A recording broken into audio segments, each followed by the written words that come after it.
वंदना, पुन्हा एकदा माझ्या चॅनलमध्ये तुमचं सगळ्यांचं स्वागत. आपण बघणार आहोत कॉलर ब्लाऊजची कटिंग 33 साईजमध्ये, पण माझ्याकडे पेपर आहे 32 साईजचा कॉलरमध्ये कटिंग. तर हा 33 साईजमध्ये आपण कशा पद्धतीने केला पाहिजे किंवा थोडासा बदल आहे तो आपण कसा केला पाहिजे, तर आपण हा व्हिडिओ पूर्ण बघा. तर आपलं यूट्यूब चॅनल आहे ब्लाऊज फिनिशिंग ह्या नावाने आणि फेसबुक चॅनल आहे वंदना गायकवाड ह्या नावाने. आपण हा व्हिडिओ दोन्ही चॅनलला अपलोड करणार आणि याच्या अगोदर पण मी 4 टक्समध्ये 33 साईजचे कॉलर ब्लाऊज कटिंग टाकलेले आहेत. तर नक्की ज्यांनी पाहिले नसेल त्यांनी जाऊन बघा. एकदम सोपी आणि सोपीच पद्धत आहे. तर सगळ्यात अगोदर आपण 2 ब्लाऊजची एक सोबत कटिंग करणार आणि याची बाही आहे जवळजवळ 23 इंचाची. तर तुम्ही कटिंग व्हिडिओ पूर्णच पहा म्हणजे तुमच्या लक्षात येईल का कशा पद्धतीने हा ब्लाऊज आपण कट केला आहे. आता छोट्या छोट्या गोष्टींचा बदल असतोय, तोच बदल आपण कसा केला पाहिजे तुम्हाला ह्या व्हिडिओमध्ये सविस्तर पूर्णच कळणार. तर आपण याच्या अगोदर पण जे 4 टक्स ब्लाऊजची कटिंग दाखवलेली ती पण आपण 2 ब्लाऊजची एक सोबत कटिंग दाखवलेली, कारण एकच कस्टमरचे 4 ब्लाऊज होते. 2 आपण 4 टक्समध्ये शिवलेत आणि हे आपण 2 कटोरीमध्ये. तर अगोदर एकसारखं आपण टाकून घ्यायचा आहे, कपडा प्रेस करून घेतला आहे अगोदर, कारण मागं पुढं व्हायला नको. छोट्या छोट्या गोष्टी आपण लक्षपूर्वक केल्या पाहिजे. तर सगळ्यात अगोदर आपली जी उंची आहे कस्टमरची ती आपल्याला घ्यायची. आता पेपर कटिंगवर उंची किती पण असू द्या, आता तुम्हाला कस्टमरच्या उंचीनुसार ब्लाऊज शिवायचा आहे. तर पहिल्यांदा पेपर कटिंग जर व्यवस्थित असेल उंची जी कस्टमरची आहे तर तीच उंची तुम्ही टाका. आता ह्या कस्टमरची उंची आहे 14.5 शिवून, तर आपण हा 15.5वर एक मार्किंग केली, बरोबर. आता 15.5वर एक मार्किंग केली, ही गोष्ट लक्षात घ्या. आणि नंतर आता 33 इंचाचा ब्लाऊज आहे, तर आपण त्याचा एक चौथा भाग लगेच काढून घ्यायचा आहे. एक आपण उंचीचा पॉईंट दिला आणि दुसरा पॉईंट द्यायचा आहे आपल्याला जवळजवळ 8.25 इंच. आपला चौथा भाग, छातीचा चौथा भाग आपण घेतला आहे, त्याच्यामध्ये आपण 2 इंच शिलाई मार्जिन घेतली, बरोबर. आता लगेच आपल्याला काय करायचं आहे, मी 2 खडूचा वापर करते म्हणजे तुमच्या लक्षात येईल. कंबर आहे कस्टमरचा 27, लगेच आपल्याला 27चा पण चौथा भाग करायचा आहे. 13.5 हा दुसरा भाग आला आणि जवळजवळ 7 इंच जरी तुम्ही चौथा भाग काढला तरी चालते. थोडासा पॉईंटमध्ये विषय येतो. 1 इंच आपण टक्ससाठी आणि 1.5 इंच आपल्या शिलाई मार्जिनसाठी, बरोबर. आता शोल्डर ते जे काही असेल आपलं सगळं पेपरवरच. आता आपण पेपर उचलून बघूया. आता तुम्ही बघू शकता उंची जी आहे आपली ह्या पॉईंटला धरल्या जाईल आपली उंची,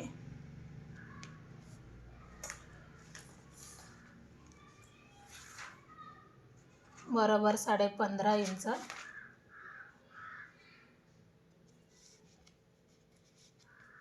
आपण अगोदर लाईन आखून घेऊ.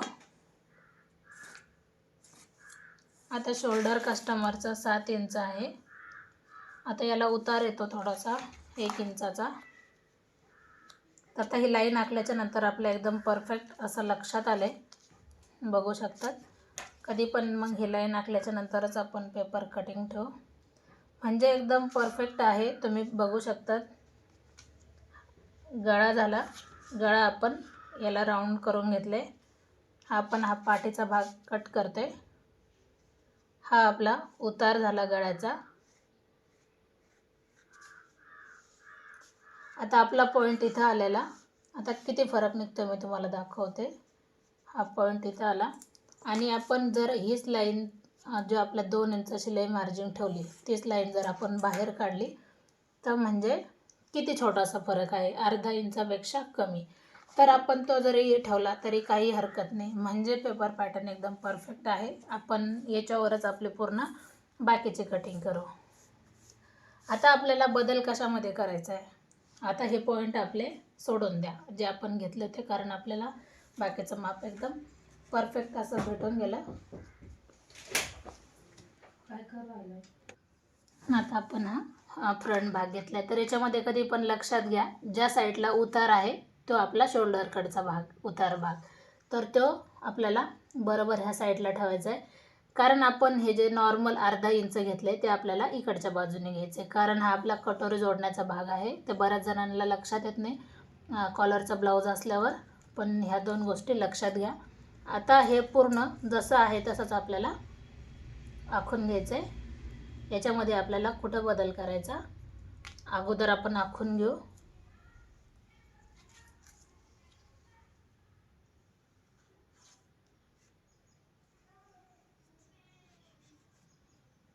आपण अगोदर आखून घेतला, बघू शकता.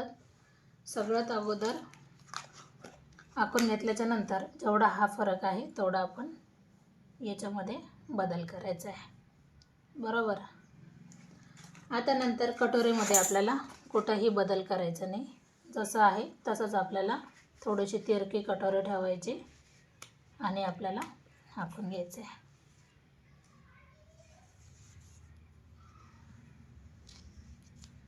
एकदम परफेक्ट असे ब्लाऊज बसणार आहे ते. ज्याला पेपर पॅटर्न लागत असत त्यांनी कमेंट करा.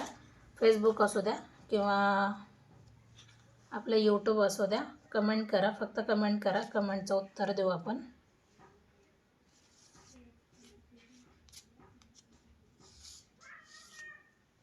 तर आपली क्रॉस पट्टी पण झाली.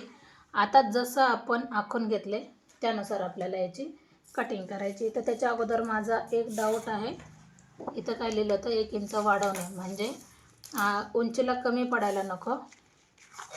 तर कस्टमरची उंची जेवढी होती तेवढी आपण घेतली, 15.5 इंच. तर एकदम परफेक्ट आहे. ह्याच पद्धतीने पूर्ण आपला ब्लाऊज हा कवर झाला पाहिजे आणि सुंदर पद्धतीने याचा स्टिच होतो आहे. तर व्हिडिओ पूर्ण पाहिल्याबद्दल सगळ्यांना थँक्यू. आणि अशाच पद्धतीने कटिंग करायची आणि स्टिच करायचे. ज्यांना स्टिचिंग व्हिडिओ पाहिजे असतील त्यांनी कमेंट करा. व्हिडिओ जास्त मोठा होतो म्हणून मी इथंच थांबवते. पुन्हा भेटू आपण नवीन चांगल्या व्हिडिओमध्ये. तोपर्यंत नमस्ते.